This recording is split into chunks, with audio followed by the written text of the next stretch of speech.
আরজিকর কাণ্ডের প্রতিবাদে এখনো নিজেদের অবস্থানে অনড় জুনিয়র চিকিৎসকেরা। জারি রয়েছে জুনিয়র চিকিৎসকদের কর্মবিরতি, ব্যাহত হচ্ছে রোগী পরিষেবা।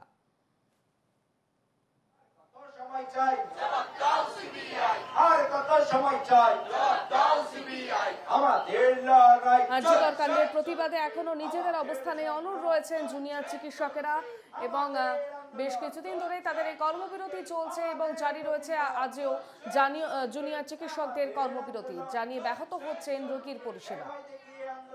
আমাদের সঙ্গে আরজিকর থেকে সরাসরি রয়েছেন আমাদের প্রতিনিধি পৃথা দাশগুপ্ত।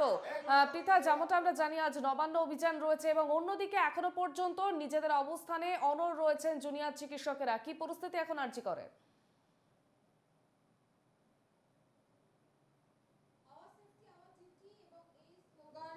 প্রথম দিন থেকে দিচ্ছেন জুনিয়র চিকিৎসকরা এবং এখনো পর্যন্ত তারা তাদের যে সিদ্ধান্ত, সেই সিদ্ধান্তে অনড়, অর্থাৎ ন্যায় বিচার এবং নিজেদের কর্মস্থলে নিরাপত্তা, এই দুই যে তাদের মেন ইস্যু, সেই ইস্যুতেই কিন্তু এখনো পর্যন্ত সরব জুনিয়র চিকিৎসকেরা। ফলে কর্মবিরতি চলছে। এখন আমি যে মঞ্চে দাঁড়িয়ে রয়েছি, প্রতিবাদী মঞ্চ, সেখানে জুনিয়র চিকিৎসকরা এখনো পর্যন্ত আসেনি, কারণ ঘড়ির কাঁটায় সবে 8টা বাজে। আরেকটু পর থেকে এই যে প্রতিবাদী মঞ্চে জমায়েত, সেই জমায়েত শুরু হবে। এবং তুমি জানো যে আজকে নবান্ন অভিযান রয়েছে, বিভিন্ন দিক থেকে মিছিল রয়েছে, জমায়েত রয়েছে। তারপরে নবান্নের উদ্দেশ্যে যাবে দুটি সংগঠন এবং দুটি সংগঠনের ডাকে, অর্থাৎ পশ্চিমবঙ্গ ছাত্র সমাজ এবং সংগ্রামী যৌথ মঞ্চ, তাদের ডাকে আজকে নবান্ন অভিযান। কিন্তু গতকালই জুনিয়র চিকিৎসকরা তারা জানিয়ে দিয়েছেন যে তারা এই ধরনের কোনো জমায়েতে যাবেন না, তারা কোনো মিছিল করবেন না। কিন্তু গতকাল যে গণকনভেনশন হয়েছে জুনিয়র চিকিৎসকদের পক্ষ থেকে, সেখানে তারা সরাসরি জানিয়ে দিয়েছেন যে 28 তারিখ অর্থাৎ বুধবার দিন তাদের একটি মিছিল রয়েছে, গণমিছিল রয়েছে, যেই মিছিলে তারা যোগদান করবেন এবং সেই মিছিল জুনিয়র চিকিৎসকরা তো রয়েছেন, সঙ্গে সাধারণ যারা চান তাদেরকেও কিন্তু আহ্বান জানানো হয়েছে। অন্যদিকে তাদের যে সমস্ত দাবি রয়েছে, অর্থাৎ এখনো পর্যন্ত তদন্তের কি অগ্রগতি হলো, তারা ইতিমধ্যে সিবিআই দপ্তরে গেছিলেন, দেখা করেছেন সিবিআই এর তদন্তকারী আধিকারিকদের সঙ্গে এবং তারা গণকনভেনশন গতকাল, সেখান থেকেও যে বার্তা দিয়েছেন যে এখনো পর্যন্ত তারা যে দাবি তুলছিলেন যে নির্যাতিতার ন্যায় বিচার, এখনো পর্যন্ত সেই ন্যায় বিচারের অর্থাৎ তদন্তের কোনো অগ্রগতি তারা দেখতে পাচ্ছেন না।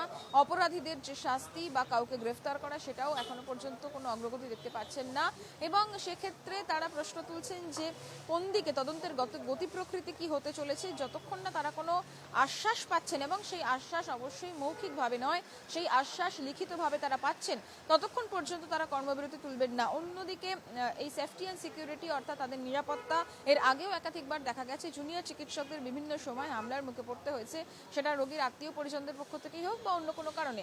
সেই জায়গায় দাঁড়িয়ে তাদের কি নিরাপত্তা এবং তাদের নিরাপত্তা সুনিশ্চিত সহ মোট 9 দফা দাবি রয়েছে এবং সেই 9 দফা দাবিতে আজকেও কিন্তু কর্মবিরতি চলবে। এবং এই প্রতিবাদী মঞ্চে এখনো যদিও কেউ আসেননি, তবে যেটা প্রতিদিনই আমরা দেখতে পাই যে বেলা বাড়ার সঙ্গে সঙ্গে জুনিয়র চিকিৎসকদের ভিড় হয় এবং তারপরেই কিন্তু তাদের স্লোগানিং, তাদের যা দাবি, নিজেদের মধ্যে যেটা জেনারেল বডি মিটিং অর্থাৎ জিবি মিটিং, বেলা বাড়ার সঙ্গে সঙ্গে তাদের যে মুভমেন্ট, সেই মুভমেন্ট শুরু হয়। এবং সেই মতো আজকেও অর্থাৎ মঙ্গলবার জুনিয়র চিকিৎসকদের জমায়েত এবং কর্মবিরতি চলবে। ফলত যেটা বোঝা যাচ্ছে, স্বাস্থ্য পরিষেবা বেশ খানিকটা স্তব্ধ, কারণ আরজিকর এমন একটা হাসপাতাল যেখানে বিভিন্ন জায়গা থেকে রোগীরা আসেন, নদিয়া, উত্তর 24 পরগনা।